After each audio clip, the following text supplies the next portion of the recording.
Ian Faulds. Sean, the cameraman. Yeah, now everybody calls you Ian Faulds. Yes. But it's Faulds, right? It is Faulds, yes. But Faulds, you know, I never correct anybody. Yeah, it's Faulds. Yeah. Yeah. So you've been spending 3 years trying to herd cats together to make this happen. Your level of satisfaction this weekend walking around? So, you know, one part of my brain was constantly thinking about all the facts and the details of everything that had to happen.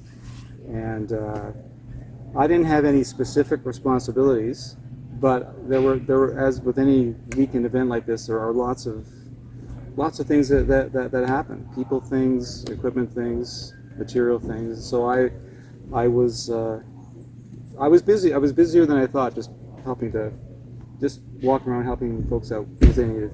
Yeah. But then I think after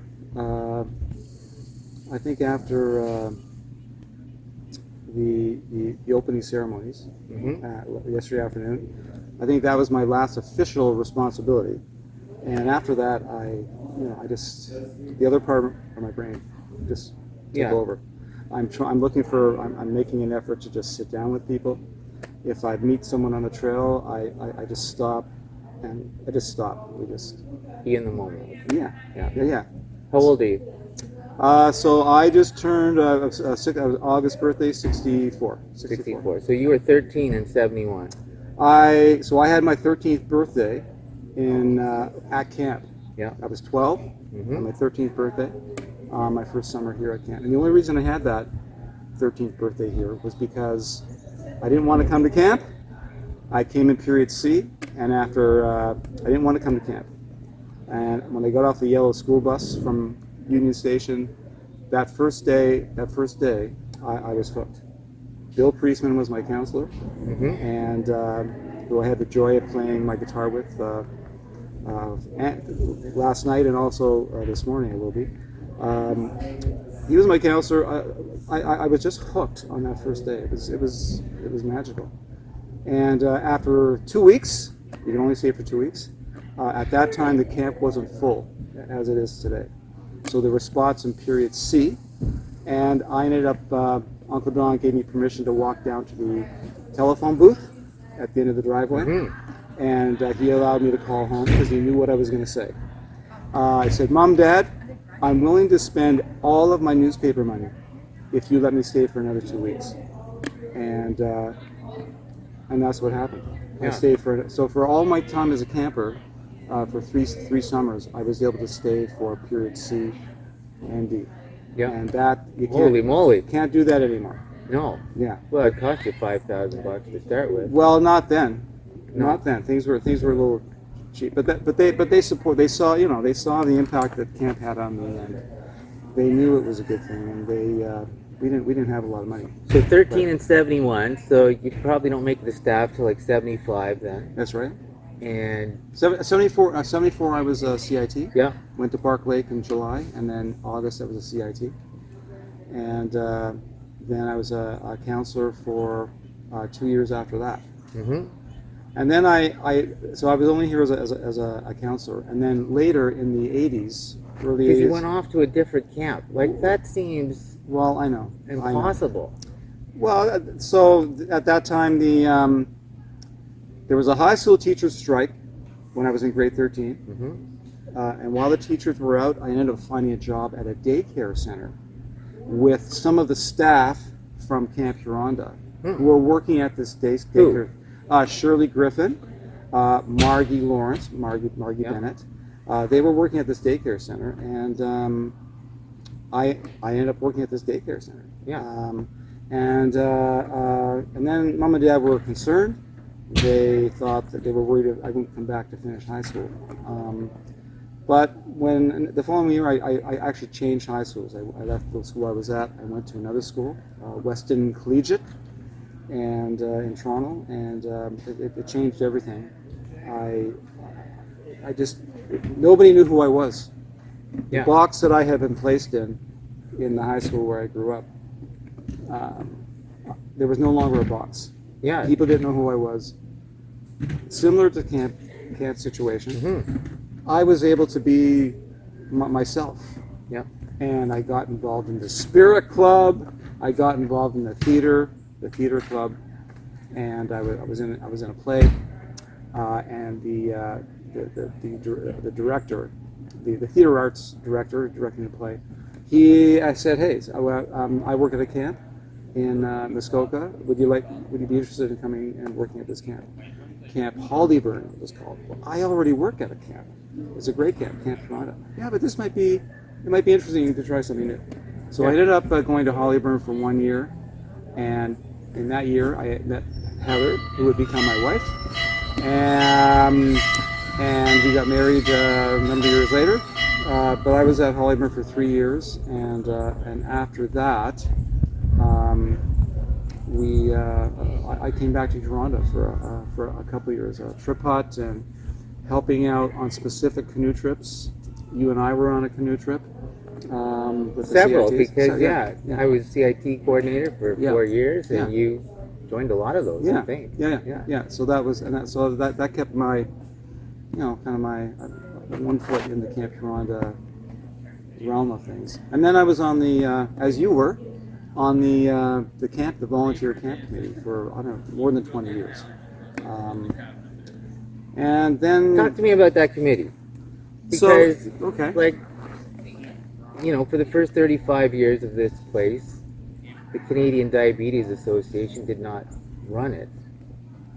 It was run by a volunteer committee. Okay, so it was a committee, and just like the 50th committee, just like our 50th committee, made up of incredibly talented people, each with a skill set that just helped make this entire weekend happen. The committee, the camp committee, was exactly the same. Just passionate, skilled people, lawyer, accountant, teachers, business people, and folks who have been to camp, who understood what camp was all about. Camp director. It was just a magnificent group of people who really cared about everything about this place.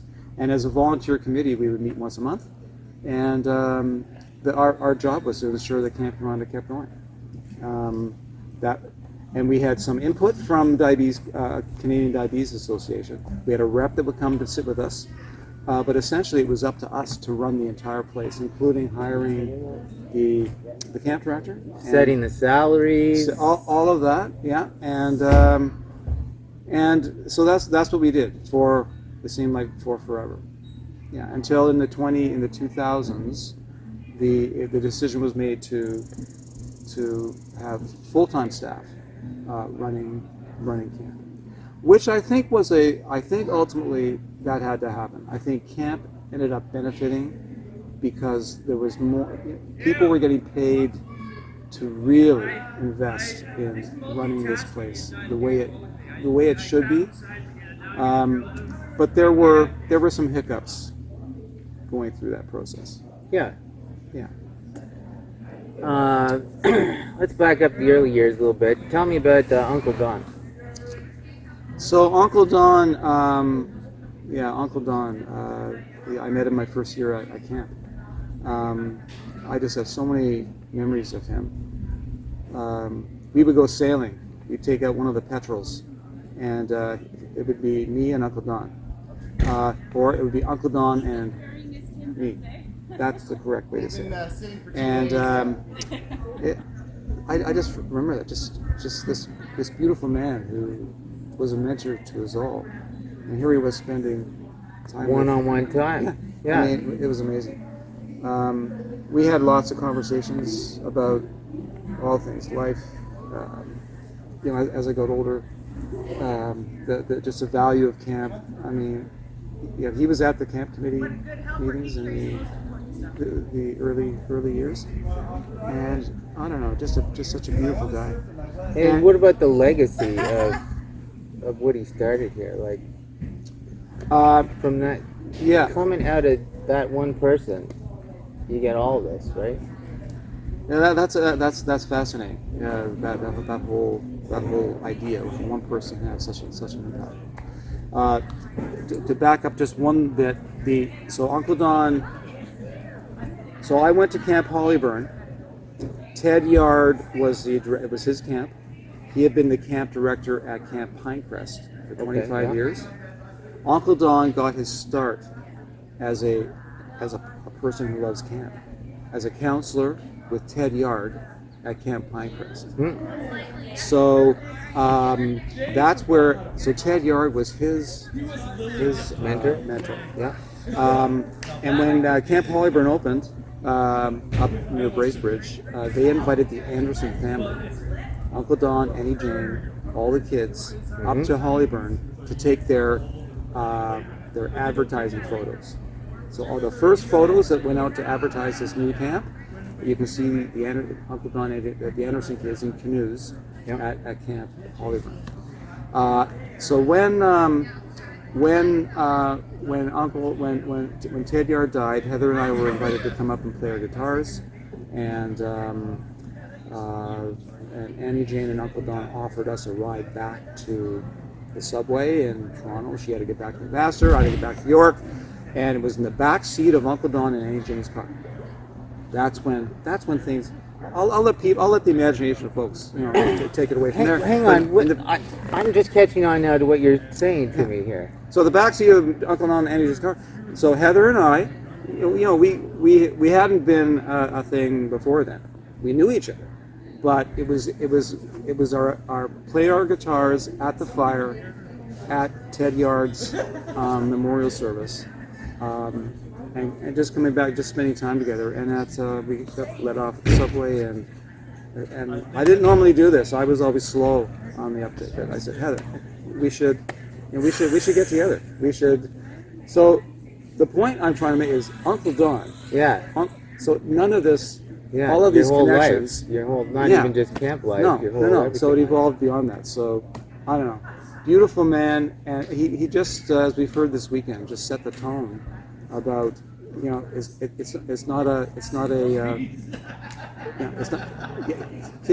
a unique camp. We have to manage kids with their crazy type 1 condition, but it's going to be a camp.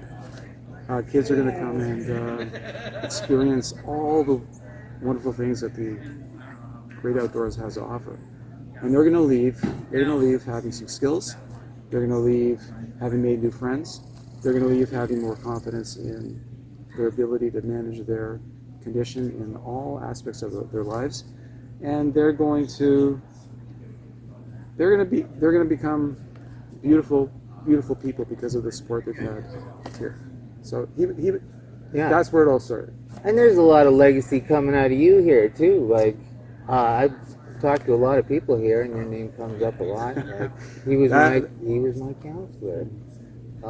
He was my brother, and he got me into this place, and and you, like, how you manage, like, you are like a positive guy, or you spin things to make them all positive. It's only spin. It's just spin. Yeah, because I know you use much more profanity than I expect in private conversations. I'm down the list. We talked about a swear jar here at our event. I am low down on that list. But yeah, it comes out every now and then. Sure. Yeah. But you are like, there's very few people who are as centered as you to like hold together a Friends of Camp Yoronda, a reunion committee for several years, and not lose it, not get frustrated. You have conversations with people that go like this, but you spin them into saying, he had a good opinion. You're very good at that. Okay, thank you for that. This whole Friends of Camp Yoronda thing, So other camps have an alumni. The bottom line for me was there had been this bit of don't want to call it a dark period, but there was a time when we switched out from the volunteer organization, volunteer camp committee, to Diabetes Canada running. Yeah, running camp. and essentially for 35 years, it was the Anderson Family Camp for Children with Diabetes. Yeah, like that's right. And that was that core that held it all together. It was a complete community. Yeah. You didn't think about having an alumni association because you were just part of camp. Yeah. We were welcome here. There were events that we had here. So the idea with an alumni is it's almost like an official relationship with the corporate entity, like at a university. An alumni, universities love an alumni because they raise money for the university. Yeah. Alumni love the university because then in exchange, it's a two-way street. You get to have access to all their facilities, and the university supports your social events. So I thought, well, listen, why can't we get back to something where the people who have valued this place so deeply, why can't we get back to something that resembles what we had? But to keep plugging through all those obstacles on the way to that journey is like biking across Canada, right? Like that. So yeah, it's been slow, but the beautiful thing is all of the effort, the meetings, a fledgling group called Friends of Camp Huronda. Diabetes Canada has woken up to the idea that getting all of these type 1 adults engaged in the camping club, re-engaged, having them as our allies. Who are financially stable. All of that. They've come to the realization that this is just a win-win. Yeah. So now there is more support for this whole thing about like alumni, and Lauren Linklater has been supporting, and I mentioned Christine. They've been, from the beginning, they've been supportive of this alumni because Diabetes Canada. There's a lot of people who are supportive of things, but there are very few people that drive them forward. And on behalf of everybody who's here this weekend, thank you very much for your dedication. Thanks, man. Yeah. No, thank you. I mean, I look at this weekend and people come up to me and say thank you for it. Well, thank you for saying that. But really, it's the more people you get hooked. It almost takes care of itself. Yeah. It really does, because you get the passion is there. People have a path forward to make something good happen. And I don't want to say that you just sit back and just watch. Not quite that, but look at all the passionate people that came together on this committee for 3 years to make this happen. And this event, this 50th event, this is just the beginning. This is like the springboard into everything else that can happen as an alumni group, as we get older, as the kids who are at camp right now get older, living as adults with type 1. There is a place where they can go. There's a community where they can go to be supportive of their aging with type 1. There's a place where they can go here to come back to just the spirit of the place, to reinvigorate your lives going forward. There isn't anyone here who at this weekend that is not going to be driving home with smiles and tears because of what this place means. So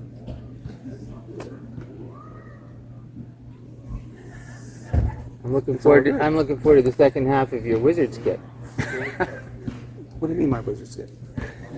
What are you trying to say? The wizard. He as far as I know, I saw him walk back up onto the ridge. We're never going to see that. We're never going to see the wizard again. Well, he's up on the ridge. You invite him down. I would like to interview that wizard because he had a lot of wisdom. I met the man. He does have some interesting views on life, but he is wise. Yeah, very wise. Worth listening to. So perhaps we'll meet the wizard again. Thank you. Thanks, man. All the best. And Sean, it's been a pleasure working with you for forever, because you were at the very beginning of this whole Friends of Camp Toronto thing. You were at the very beginning of this, well, constantly a part of the 3-year planning for this event, and you're still going to be there because it means as much. This place means as much to you as anybody else. I mean, so. Well, I signed up to be in charge of photography, and I morphed it into just sitting here in a chair. So the best part about today is that's all I'm doing. I'm playing my guitar at the this morning. I'm not singing. I'm just playing it. I just want to talk to people and just enjoy the day and go for a walk when it's all over. Yeah. Anyway, man, it was great. All right, good. Thanks a lot. I hope I didn't say anything that was. But yeah,